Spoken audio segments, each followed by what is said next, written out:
קטונתי מכל החסדים ומכל האמת שעשית את עבדך. קטונתי מכל החסדים ומכל האמת שעשית את עבדך. כי מקלי עברתי את הירדן, ואתה הייתי לשני מחנות. הצילני נא, הצילני נא, הצילני נא. כי מקלי עברתי את הירדן, ואתה הייתי לשני מחנות. הצילני נא, הצילני נא, הצילני נא. I'm too small for all the kindnesses and for all of the truth that you've done for the one who serves you. I'm too small for all the kindnesses and for all of the truth that you've done for the one who serves you. For with just my staff I crossed this Jordan, and now I've grown into two separate camps. Oh, save me now, oh, save me now, oh, save me now. With just my staff I crossed this Jordan, and now I've grown into two separate camps. Oh, save me now, oh, save me now, oh, save me now. So that's the Israeli singer Yonatan Razel, who arranged that. Save me from what? Does anybody remember where that's from? It's from the Bible. It's from the book of Genesis, Bereshit. It is Jacob's prayer after he comes back from Lavan's house, after he comes back from serving Lavan for 14 years for love. He is on the way to meet his brother, Esav. And he is so frightened of what will happen when he meets his brother. Fortunately, I'm in touch with my brother. And I have my nephew. Where did they go? All right. They went to run around. That's okay.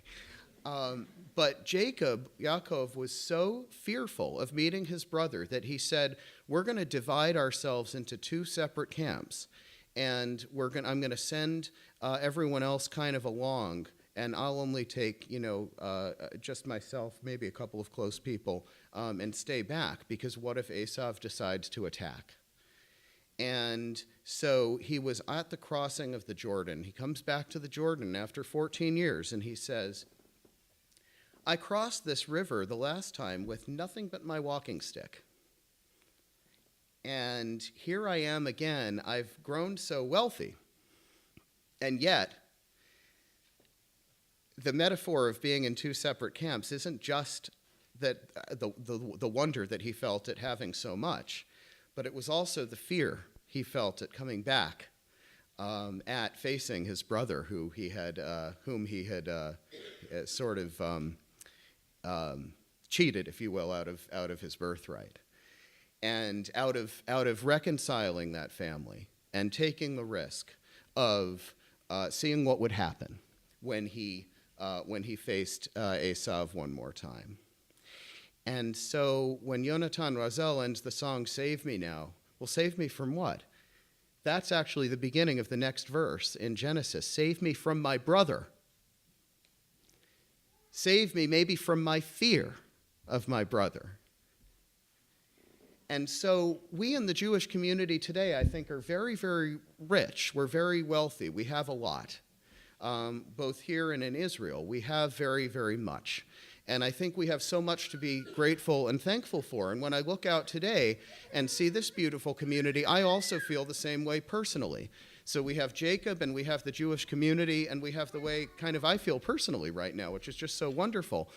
But we also, I think, in the Jewish world today, have a set of splits that we need to address. And we have fears, perhaps, of coming back together.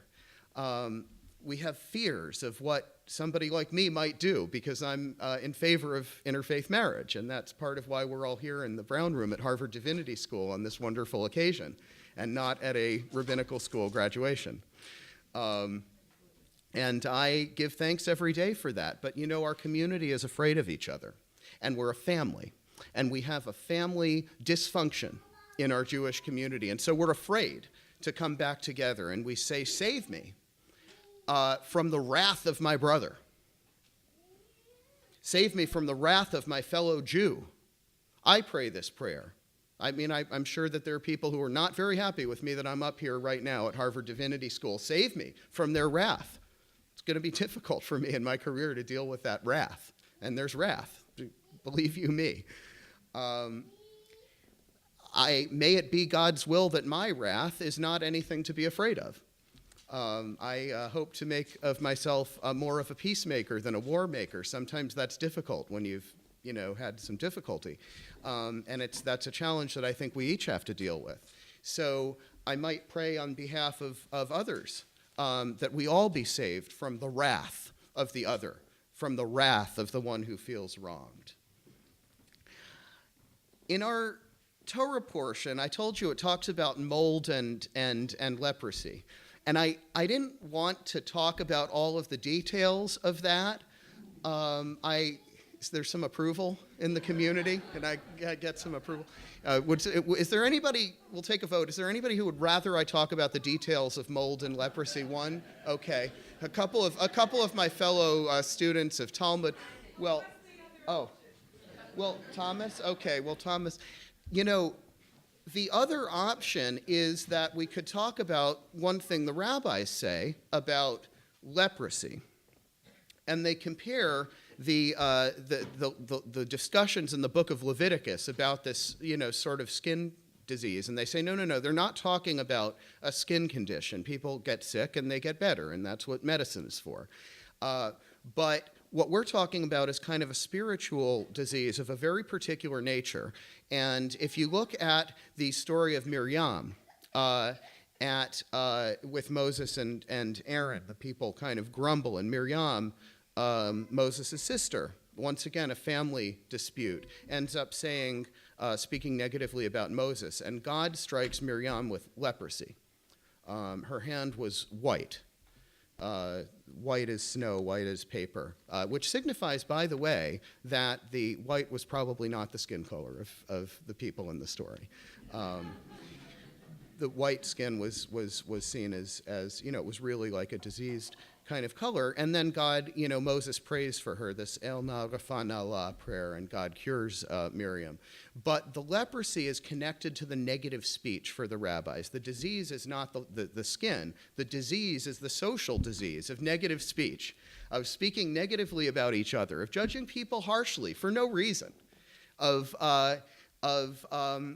letting our own personal aggressions and our own personal arrogances hold sway over the greater imperative to judge people charitably and to say, I may not agree with you at all, but I love the fact that you're here. I see a multi-faith community here in this room, which is just wonderful. I see many people I know from synagogue. I see Jews. I see people who are not Jewish. I see people who have a deep, deep belief in Jesus Christ as the risen Lord and Savior. And I see people who are of just a wide, blessed variety of great religions of the world. And to have the respect, as I think we do here at Harvard Divinity School, to say, you know what, I don't actually share your belief.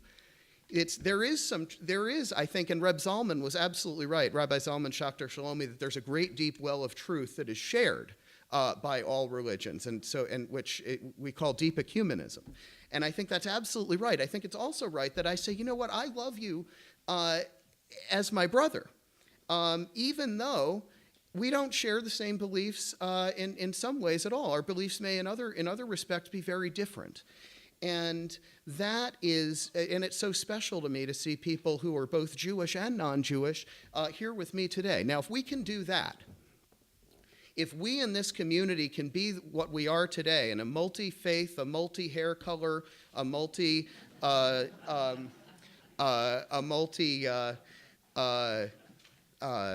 rainbow of different heritages and beliefs and practices and philosophies about the world, then the Jewish community can do it too. And the world community can do it too. We managed. You know what? It wasn't even hard. I think you might find by the time the evening's over that it's actually really a great deal of fun. And that it's a great learning experience, and it just fills us with joy to be with people who we agree with, and with people who in some ways, we may not fully agree with, but that we love. And that, I think, is what Moses and Miriam found. Jacob and Esav, I think, maybe a little bit less so. I think that story is interestingly left a little bit open to interpretation, whether or not they really did reconcile or whether they just kind of left it on a cold simmer. And my prayer is that it will be God's will that, certainly in our world we reconcile. One of the things I'd like to do in my rabbinate is to serve what I think is God's will, that our Jewish community reconcile. And that these, we talk to the hand in our Jewish community far too often. We boycott each other, and we say, we're not going to listen to you, and we will not talk to somebody who's from Israel, or we will only talk to people who are from Israel. Or, somebody who has a certain point of view can't be in a synagogue. Or, if you're an interfaith family, maybe you're not in the right synagogue. And this, this leads to a lot of division, and it leads to a lot of walls. I feel just the same way about it. I mean, really, the wisdom of our future. You know what? But let me. I feel just the same way about it.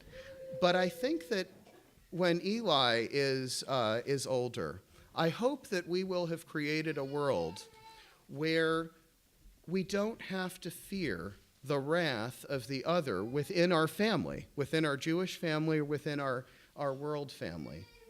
I hope that when Eli is older, I hope that you'll grow up into a world that's better. We don't have very much time. Do you guys know that he's getting bigger? Do you know that when I flew back from Israel in December of 2015 to be at the bris, Eli was like half that size. Isn't that so? He was like half that size. And some of you have had children. I have not yet had this blessing, and Eli's really kind of my first nephew. And I see that he's getting bigger. So you know what? The clock is ticking. We need to create a better world for this guy. And so I don't want to hear that, it's going to take 20 more years. I don't want to hear that, now isn't the time, and, that we don't have a partner for peace or for discussion or for whatever it might be. And those aren't excuses that work for me, because you know why? Because the clock is ticking, because somebody over here deserves to grow up into a world where we don't have to fear each other. So I want to invite you to work together with me for the rest of my God-given life to bring that about. And I know that I'll be working with many of you, I hope with all of you, to bring that about. And to bring this family together, to heal the rifts that have developed. Sometimes in a family, people with all the best intentions develop into rifts. It doesn't have to be that somebody's evil. I think in our Jacob and Esav story, that's a complex story. Nobody's good or evil in that story. And sometimes when people's feelings are hurt, we need to take initiative to have some difficult conversations, but you know what, also to say, I'm not going anywhere.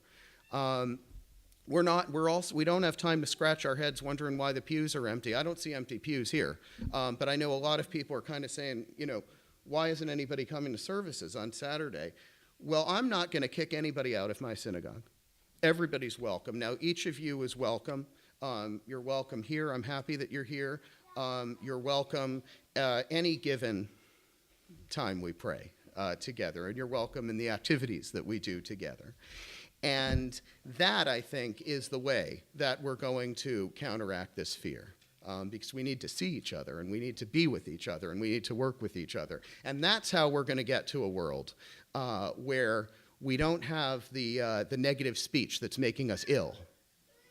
And that's how we're going to get to a world where we don't have the divisions and the rifts that break our skin, that, yeah. We're going to create a better world. Do you want some water? We really are. Yeah, that's my promise. And I hope that each and every one of you will join today in that promise. Thank you very much. Thank you for being here.